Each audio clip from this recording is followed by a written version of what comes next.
guys, and welcome back to the Cruel Corner. We're here once again in this wonderful ranty corner for all things Formula E. So the Jakarta E-Prix has come to a close, round number 1 there, of course, of 2. So look forward to the video for round 2 tomorrow. But this one is all about round number 1. What could be said this weekend? It wasn't the most exciting race, was it? It must be said.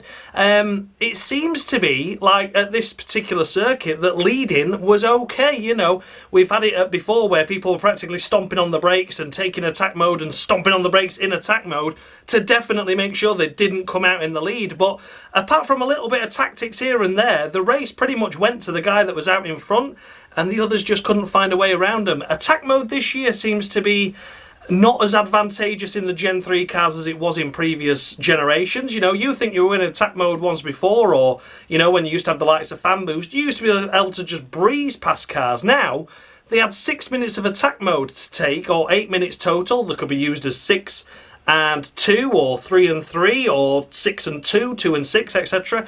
And some people going for the full 6 minutes couldn't get any advantage from it. So yeah, it was an interesting take this weekend. So if you've never seen this series before, I award the drivers out of a maximum of 10 points based on their race weekend's performance, and I go all the way down to 0 if they have a particularly bad one. Take a look out for bonus points though. They're sometimes on offer for some drivers that do something extra special during a race, and on the rare occasion, but becoming more frequent, it must be said, I do award minus points to those drivers that do something extra special, but for all the wrong reasons.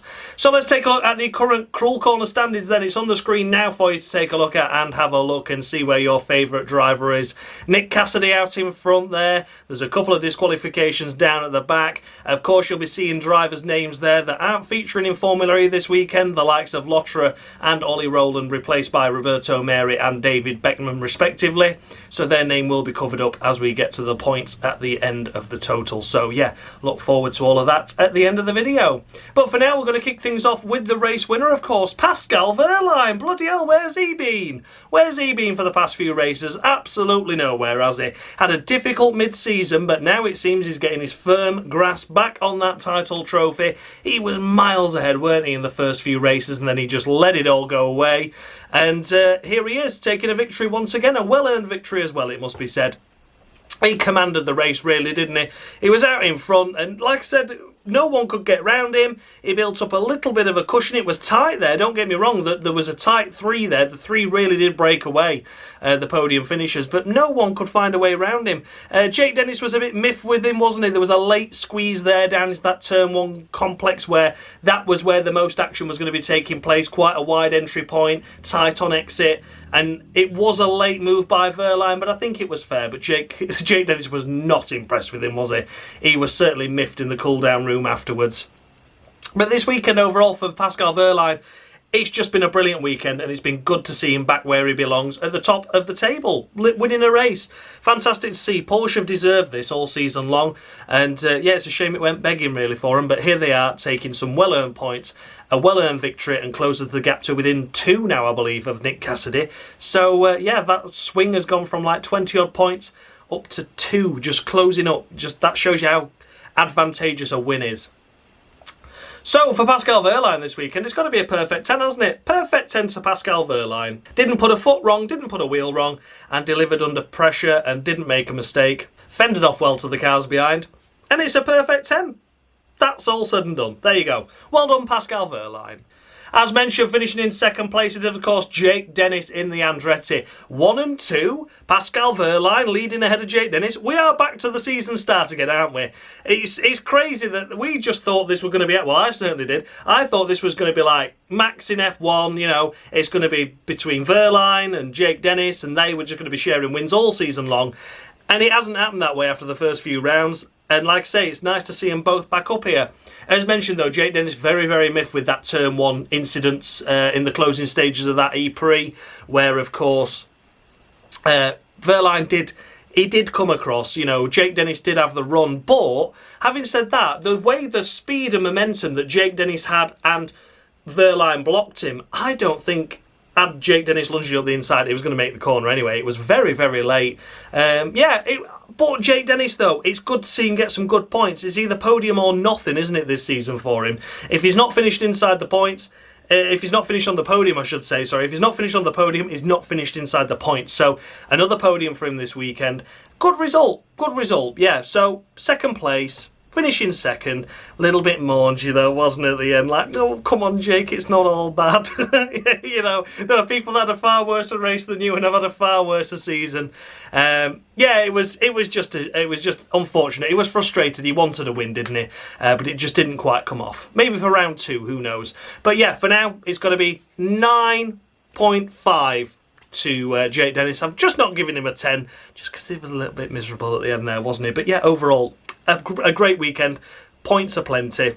That's what he needs, and he can start his title hunt back again going, can't he? So yeah, again, closes the gap to Nick Cassidy, because yeah, Nick obviously was further down the field. We'll come to him shortly.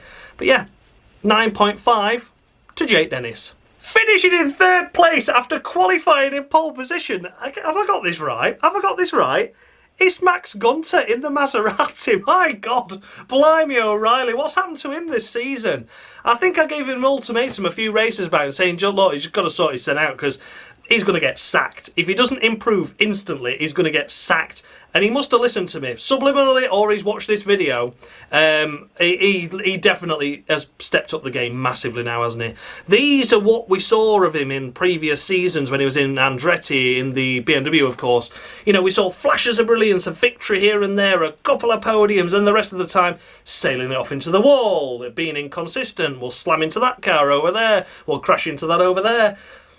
He seems to have got it all out of the way and done with in the early races for Maserati, where they've had really pissed off with him. It's like, found my feet now, lads, I was just joking with you. And here he is securing a podium after a pole position. Fantastic effort. Fantastic. Cannot fault a thing with Max Gunter so far this weekend. I hope he delivers again for the next round tomorrow, because he's just doing so well at the minute, and it'd be such a shame if he were just to do a silly error and a silly mistake and just throw it all away, wouldn't it? But yeah, I mean, there's nothing much more to say with Max Gunter. It's a perfect 10, isn't it? It's got to be. It's got to be a perfect 10. That was a perfect weekend by him. I wouldn't have expected much more from him. Qualifying on pole, you think, bloody hell, that's absolutely fantastic. But even App Cooper have had a pole this season, you know, because it went their way. But you'd expect him to tumble down the order and maybe finish 7th, 8th, somewhere around there, on the fringe of the points. The fact he got a podium, phenomenal. Absolutely phenomenal. So yeah, a perfect 10 to Maxi Gunter. Finishing in 4th place, it's Stoffel Van Dorn. Here we go. This is a bit more like it. He's miles off the title charge. We know that. He's had a really difficult season so far. Looks like here, though, he's found his feet, doesn't it? At last, maybe he suits the circuit to the car style a little bit more. But it's on a rare occasion he's finished ahead of Jev. So, yeah, 4th place for Van Dorn this weekend. Has to be commended. Did a good job there. I was particularly loving the gold wheels, I must be honest, this weekend. I don't know if it was celebrating something, because the side pod said DS Automobiles on it, didn't it? I think it was like 100 races for them, or something along those lines. Anyway, they were celebrating something, and they had black and gold wheels, and they look really, really nice. Van Dorn, though, again, this race was brilliant. He did a good job there. I don't think we could have expected much more from him this season. Well, this race, I should say, because he's not been up to much, has he? Let's be honest. He's been on the fringes of the points. It's an 8th, it's a 7th, it's a 10th. I'm inside the points, I'm going to tumble down the order, you know. There's not really been many good moments for him, but he has been consistently inside the points. So he's been helping DS Techeetah, but not as many points as he should have been gaining, especially seeing how well Vern's been doing. But this weekend, 4th place, ahead of his teammate. Fantastic effort, just off the podium. He was in the breakaway, you know, the DS Techeetahs were leading the rest of the gaggle, weren't it? With the top 3 breakaway, the rest of the gaggle further down. And for Stoffel Van Dorn, it's got to be 9 points, hasn't it? Got to be 9 points. Shame he's not on the podium, and he got a perfect 10 then. But yeah, 9 points. Can't fault a thing this weekend from him so far. Let's hope he keeps it up for race 2. But for now, 9 points on the crawl room. Then we come to Jean-Eric Vern, Stoffel Van Dorn's teammate, and as we've already mentioned with Van Dorn, of course, Vern's been the one that's been the lead DS Penske this season, as he has been the lead one, but to just finish 1 place behind his teammate, some solid points for the team. There was a big gaggle of cars there that they were all battling around, weren't they? Inside, outside, outside. Everyone was trying to switch places everywhere, and the DS Penske's got the advantage over the rest of the field, which was fantastic to see. And for Jean-Eric Vern, it's going to be 8.5, there we go, this weekend to him. He drove really well. So yeah, good race so far. Jean-Eric Vern, 8.5. Then we come to Eduardo Mortara picking up more points in the Maserati. Hallelujah! Yes, he is disqualified anyway on the cruel corner, as you're probably already aware. But this race, at least he scored points, but there's Maxi Gunter on the podium, isn't it? So yeah, Mortara's still not having a great season, even when he gets into the points. It's just not going his way. But yeah, we don't really speak about Mortara because he's disqualified. At least he picked up points though for Maserati. A solid points haul for them. But Gunter's really taking all the glory, and Mortara is only delivering a few points even when he's having a good race. So yeah, there we go. Disqualified anyway, but Mortara, at least he got some points. Then we come to Nick Cassidy. Makes a change to see him so far down the order in 7th place, doesn't it? His season's gone so well this season, Mr. Consistency. Was it the first rounds in Diriyah where we had a difficult start and we only picked up a few points there? This weekend's looking like it could be the same. You know, 7th place, didn't make many places from his starting position. Tried a brilliant attempt up the inside of Vern, didn't he? Got the car sideways, you're like, no, no, no, no. And he caught it and he saved it. That was very moment, because that car could have easily spun. Yeah, it was a good recovery and a good save there, but we saw where Vern ended up finishing. Nick Cassidy just couldn't quite get that momentum to get inside the top 5.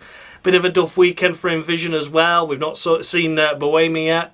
So yeah, it's a few points. It keeps him just ahead in the title challenge at the moment, but I can see, judging by tomorrow's race, if this momentum and pace keeps up and they'll learn nothing over time, that yeah, I could see it that Nick Cassidy could lose the championship tomorrow, but we'll wait and see. But as for now, Nick Cassidy, it's going to be a solid 7.5. I'm going to award him 7.5. I can't be too harsh with him. I think the save was impressive. Qualifying a bit further down than he should be, but again, you know, over a single lap pace, it's so erratic, the qualifying format. You just get it slightly wrong and you're out. So yeah, Nick Cassidy, 7th. It's okay. It's points, but he needs to go further forward in tomorrow's race. But yeah, 7.5 to Nick Cassidy. Then we come to Antonio Felix da Costa in the second of the Porsches, and it's a bit like a Mortara kind of situation, isn't it, at the Maserati squad? Yeah, there's Pascal Wehrlein going and winning it. Here's da Costa down here in 8th. It's points, but Porsche really need more, don't they? Let's be honest, they need to be further up there. If one car can do it, the other car can as well. Da Costa's had a bit of a lottery season this season, but just not as bad, admittedly. He has just been picking up the odd point here and there. At least it could do that, but it's been a bit lonely, hasn't it? So, you know, Da Costa's race overall, it's only really worthy of a 6. It's got to be 6 points, and that's all I'm going to give him. It wasn't as good, was it, as his teammate? And ultimately, that's what I have to judge it on, you know. It's a few points, but it's just nothing special, is it? So, yeah. Antonio Felix da Costa, just 6 points at the moment. Here we go then, finishing in 9th place and securing his first points of the season during a race. Of course, he's already had the pole position where he picks up 3 points at Berlin at the Tempelhof race. Here's Robin Freitz, finishing 9th place after qualifying inside the top 10 as well. He had a fantastic race, didn't he? He had a really good race. Robin Freitz in that at Cupra. I mean, we know just picking up a couple of points here and there isn't going to do enough, because you've got the likes of Neo quite a way ahead, Andretti quite a way ahead. Who else is down there? Maserati, of course, now having a good haul of points this race so far. So when an at Cupra gets into the points, it doesn't really mean that they're going to change their championship position overall in the constructors, but it's wonderful to see. And this is where the majority of the cars finished the race as well. Let's not forget that. You know, there was a heap of cars there that were still in this race, and Freitz was always in that position. I think he fell as low as 11th at one stage, but was able to battle his way back through. So a fantastic drive by him. It really, really was. Great to see him in the points, and yeah, pick up points. His first points during a race itself. So yeah, added to his tally, he's got 5 now, hasn't he? So yeah, well done, dizzying heights. Robin Freitz, that's the best we've seen of him this season, and it looks like it's the first time since his injury and coming back in that he's had the measure of Nico Muller as well. So that was impressive to see, and Nico Muller has put in some good performances as well. So yeah, for Robin Freitz, it's got to be a perfect 10, hasn't it? Got to be a perfect 10. Well done, Robin, for that. Fantastic effort, buddy. 10 points to you. Finishing last of the runners in the points, it is, of course, Jake Hughes securing 10th place and a 1 point on the board for him. What could be said for Jake's race weekend overall? It's not bad, is it? It wasn't a bad race. it was difficult to criticise, really. The McLaren's pace has just vanished, hasn't it? It's pretty much copying what Formula 1 does now. It's just been a bit dog shit. Yeah, for Jake overall, it's just been a tough one, hasn't it? But having said that, at least it's a point, and he is really, really, really over-delivering over Rast now as well. It's been clear to see over the last few races, even if the results in the end haven't gone Jake's way, he's always had the measure of Rast. And this was another example of that. At least he picked up a point. It's a solid 7 for Jake Hughes this race. And I think that's as fair as I can get. A solid 7's a good score for a car that doesn't seem to be capable of points at the moment. Certainly, I think it could get a little bit higher, you know, in the right hands. But, you know, Jake's still a rookie, let's not forget that. And he still gets a point. So, yeah, a solid 7 to Jake Hughes. Finishing just outside the points in 11th is Nico Muller, of course. What a shame that the App Coopers couldn't get a double point score there. Just one car in between them. That pesky orange McLaren in between an App sandwich that cost them 1 point. Yeah, but, you know, Nico Muller, again, a good drive this weekend, a good race pace, good qualifying pace as well. And as we mentioned, you know, Frank's there with the glory of 9th place and picking up a point. They're still going to be happy that Nico Muller finished 11th, but they're going to be a little, just like, oh, God, we could have had a double point score there. Nico Muller, though, this weekend, he did what he could in the car and the equipment he's got, hasn't it? And I don't want to say, you know, it was nice to see France ahead of him and nice to see France having a confidence-building race. But Nico Muller didn't have a bad one himself, did he? It's going to be 9 points for Nico Muller to him because he had a good race overall. Like I said, just a shame he didn't quite get a point, but he was nearly there, wasn't he? He was nearly there. 9 points to Nico Muller. Finishing 12th place, it is, of course, Rene Rast. Apt McLaren. 2x2, hurrah, hurrah. There we go. So yeah, Rene Rast this weekend. 12th place. Not as impressive as Jake. The car admittedly hasn't got the pace overall, but I was expecting a lot more from Rast this season. He's the only one to score a podium for McLaren, so he started the season off strongly, but has quickly ebbed away. That's partly car, and of course the other teams catching up with their development and setups, but some of it fundamentally does have to go down to the driver. So for Rene Rast this weekend, it's a middle of the road 5 to him. I can't do much better than that. Jake only got 7 and picked up some points. It's got to be a couple of points off just for not finishing inside the points. It's a shame. Where's this pace from McLaren gone? It's such a shame, but there we go. 5 points to Rene Rast. Finishing in an unlucky 13th place, it is Norman Nato in the Nissan. No, Norman Nato in the Nissan. That's right. Where were Nissan? Again, this weekend so far is just not proving to be very fruitful for them, is it? I mean, I can't see how they're going to be able to develop the car overnight and get some good results tomorrow because it just looks like the pace is nowhere again. Nissan have this every now and again. They are the Haas of Formula 1. They've got to be. If you were to say, what would you compare Nissan to be, it'd be Haas in Formula 1 because they're so inconsistent. 1 minute they're well up there and doing really well. Fenestras getting pole positions. Norman Nato front row starts. You know, Fenestras fighting for podiums. Norman Nato up there inside the top 5 doing really well. And then the weekend after, nowhere. And this is a nowhere weekend so far for him, isn't it? Norman Nato, though, it's not his fault. The car's not that great. He's ahead of Fenestras. 6.5, I think, is fair for that.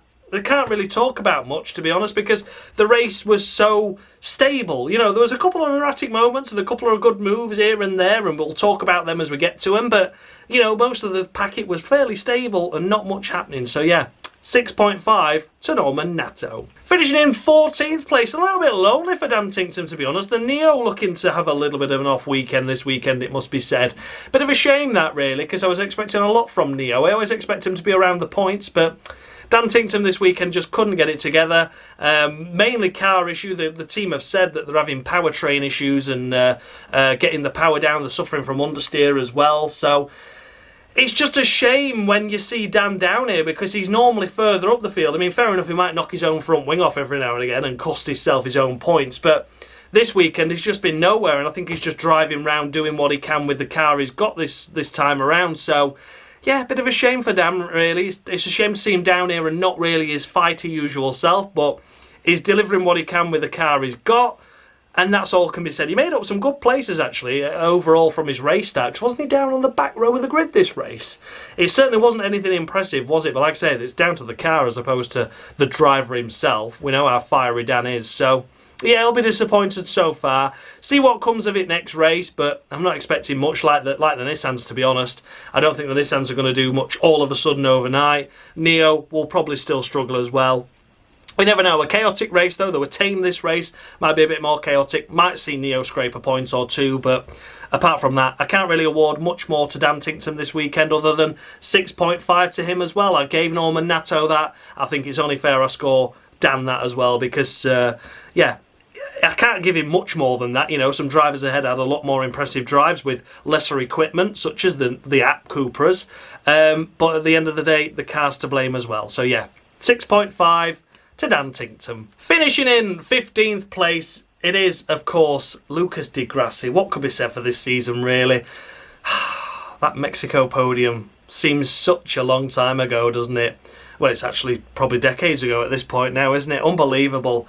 They've had such a bad season since then, haven't they? Di Grassi, though, is doing what he can with the car he's got, and the car is really bad. I would say now, actually, this is worse than the Apt Cupra because the Apt just seems to have flashes of brilliance every now and again. This Mahindra has got nothing to offer at all, has it? So, yeah, for Lucas Di Grassi this weekend, I'm going to give him a solid 7 because he came from towards the back again, finishing in 15th. He can't do anything else. He can't do anything else, and it's just a shame to see Di Grassi struggling like this, but at least he's giving it a go and not throwing in the towel like Mr. Ollie Rowland's done, eh? But, yeah, Di Grassi, he's got to be disappointed with this move. The switch looked like it was going to pay off, didn't it? You know, the first podium, Mexico. But of course, that was where everyone were learning the Gen 3 cars in a full race mode for the first time. He were able to capitalise on that. A rookie Jake Hughes behind him couldn't quite get round him, you know, in his first race. So there was a lot of things that played into Mahindra's hands for that race, and it gave us all a bit of a false hope and a false dawn that they were going to do well throughout the season, and they've just dropped like a stone, haven't they? So yeah, a solid 7 for Lucas Di Grassi. It's such a shame to see him down here. Then we come to Sasha Fenestraz in the second of the Nissans, and it's going to be the same as Norman, really. What can I do? What can I do? What can I score him? You know, it's difficult. No pace this weekend, really, from the Nissans so far, and just can't do much. Just can't do much. I'm awarding Sasha Fenestraz 5.5, and I think that's fair because I score him a point less than Norman. Norman finished ahead of a couple of cars there that Sasha didn't. It's as good as I can get, and it'd be really good to see him do something really good tomorrow, but I don't think they will. So, yeah, disappointing weekend once again so far for Nissan, and 5.5 to Sasha Fenestraz. Finishing down here in, what are we now, 16th, 17th place, it is David Beckman, the debutant in place of Andre Lotterer while he's busy doing GTs, LMPs, something or other, isn't he? Will Lotterer get the call to say, just stay out there, mate, we'll keep Beckman in for this season, for the rest of the season? I think they might. I think they might, you know, because David Beckman, although he's down here and not doing very well, his teammates up there in second, fighting for a win. This is his first race this season, and has he done any worse job than what Lotterer has done? No, he hasn't. He's not done anything special by any stretch of the imagination, but Formula E, as every driver that has driven in these cars has said, it is a completely different kettle of fish to anything anyone's ever driven before.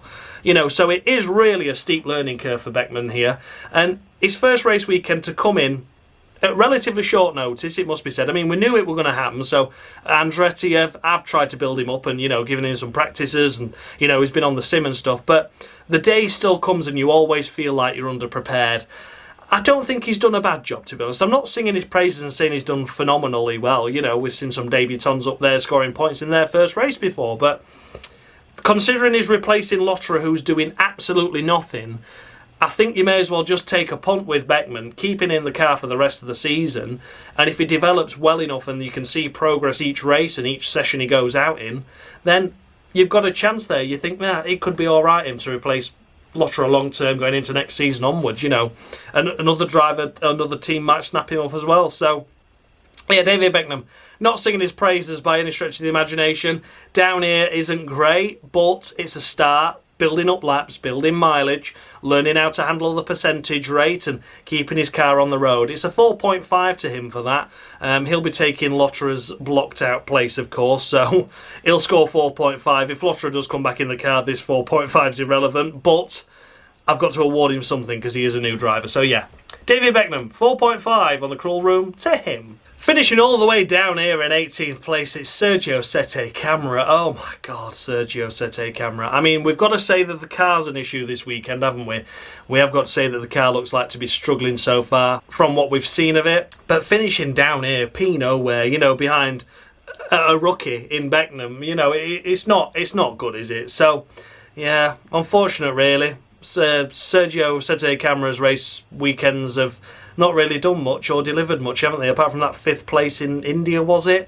He's done nothing else since. So a bit of a one-hit wonder at the moment for the Neo squad, and here he is doing nothing once again. 4 points to Sergio Sette Camara. I can't do much more than that. Finishing 19th place, it is, of course, Roberto Meri deputising for Oliver Rowland. Will Meri continue for the rest of the season? We're unsure at the moment. He had to be called up because all of their other reserve drivers were busy in F2, F3, GTs. They were otherwise occupied, but Roberto Meri was available to step in at such short notice. It's a steep learning curve, isn't it? I was saying about how steep the learning curve was for David Beckham. It's an even steeper learning curve for Roberto Meri, who was not expecting that phone call at any stretch of the imagination. And then on the Monday, the weekend comes, so the Monday phone call, hello, any chance you can be in Indonesia pronto, really? Yeah, let me just pack my race helmet and I'll get a ticket over there. You know, it was very, very last minute. Ollie Rowland pulling out because he was unhappy with the car and unhappy with the progress. That's probably his season over and done with for Rowland, and probably his Formula E career done with as well. I can't see as anyone else would want him at the moment. He has put some good drives in though, hasn't he, of late? Picking up a point in Berlin was a good result, but if he's not happy, he's hung up his helmet and gone, I'm sick of this. So Roberto Meri comes in, steep learning curve, but he kept it on the road, didn't he? And for that reason, I'm going to award him 4 points. 4 points on the crawl room to him, the crawl corner, I should say. Again, not that impressive down here at the back, but the car's down here at the back anyway, and at least he got plenty of mileage in and plenty of laps in as well. So yeah, 4 points to Roberto Meri. Finishing down here in 20th place is Sebastian Buemi, who had wing damage, of course. What a shame, what a shame. Yeah, we don't really know how he picked that wing damage up, do we? Well, I don't. Anyway, I was just watching and the replays already showed the wing broken, so he clearly clipped it on the back of someone. His season's come undone. I was singing his praises earlier in the season, saying, look, he's doing like what Cassidy's doing, Mr. Consistency, picking up points, doing well. And his season's just took a nosedive and plummeted down here as well, hasn't it? So yeah, big shame for Buemi for that. And yeah, I don't really want to be too harsh with him because I don't know how he lost that wing, although I do have a feeling it was self-inflicted. But at the same time, I'm only going to award him 3 points because, yeah, ultimately, he needed a wing change, cost his whole race. Yeah, that's that, isn't it? 3 points to Sebastian Buemi.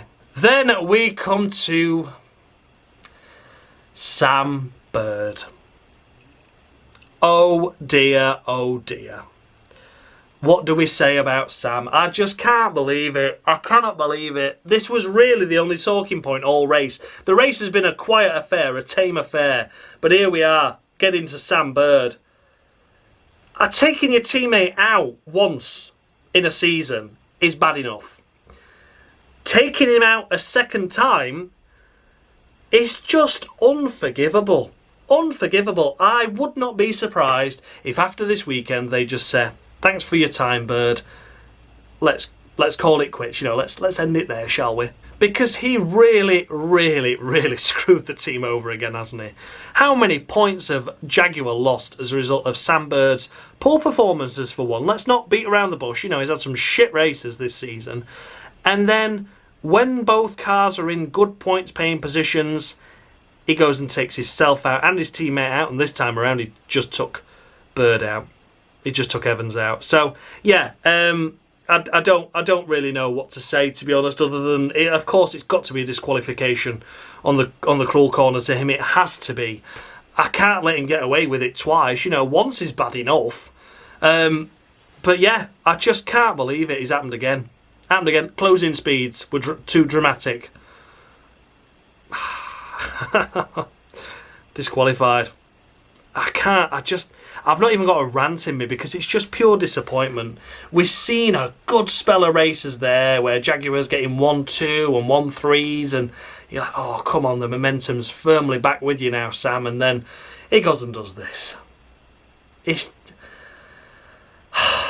It's so frustrating because I really like Sam and I really expected him to do well at Jaguar since he signed there, and I thought that was the final piece in the puzzle to get him a Formula E championship, you know, but he's just not delivered for him at all, has he, on any stretch, on any part. And then he goes taking his teammate out twice in one season. Imagine if Evans has a really good run now and only loses out to the title by just a couple of points, which would have been more than possible to score here in Indonesia, let alone in Hyderabad. Yeah, just a shame. So yeah, not angry, just very disappointed in you. And of course it has to be a disqualification to Sam Bird, and it can't be anything else. So yeah, there we go, Sam Bird, disqualified.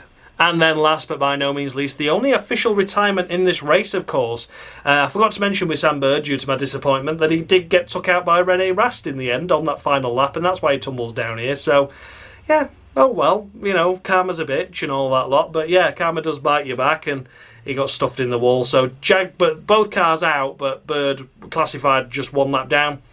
Jaguars, Mitch Evans, the only classified retirement, because his teammate punted him off. It wasn't going to be a special race this weekend by any stretch of the imagination. You know, let's not say that they were on for podium places, but the pace of the Jaguar looked to be the 6th, 7th area. It'd have been some good points, but no points were scored due to Sam Bird. So Mitch Evans, he's got to be a middle of the row 5. Treat him as a retirement. They can only score a maximum of 5 anyway. I've certainly got to give Mitch Evans 5, haven't I? And that's the end of that. So there we have it then, guys. Those were the runners and riders of the Jakarta E-Prix from Indonesia. Let me know your thoughts and feedback down below. Did I score any drivers too high, any too low? The scoreboard updated with the points I've just awarded are on the screen now for you to take a look at. Of course, take a look at the drivers there. You'll see them in different colours. That's Roberto Meri and, of course, David Beckman. So if Roberto Meri continues this season, he'll get what Ollie Rowland scored so far, as well as his own. So he's got a bit of a fair chance of having a good finishing position overall. And of course, if David Beckham does stay in the car for the whole season, he doesn't get Lotterer's points because Lotterer was disqualified, but at least he starts on a clean sheet, doesn't he, and starts with some points. If Lotterer comes back in, of course, then those points unfortunately will be scribbled out, but you know, I'll still know that Beckman scored points this weekend on the Cruel Corner anyway. Hopefully he'll score points tomorrow, but I think that's a big stretch for him, to be honest, but you never know, you never know. Thanks as always go out to Dan Bartlett, of course, of Mushy Gaming, formerly Mushy Gaming. He's just under Dan Bartlett now on his YouTube channel, for providing me with this scoreboard, because without him this series will be more pointless than it already is. And of course, if you watch my Cruel Room series, he plays a massive part in that as well, not just with the scoreboards, but with the intros and the driver icons. He does a lot of things, does Dan, and I massively appreciate him for everything. Thank you so much, buddy. Thanks a lot for watching, guys, and as always, much love.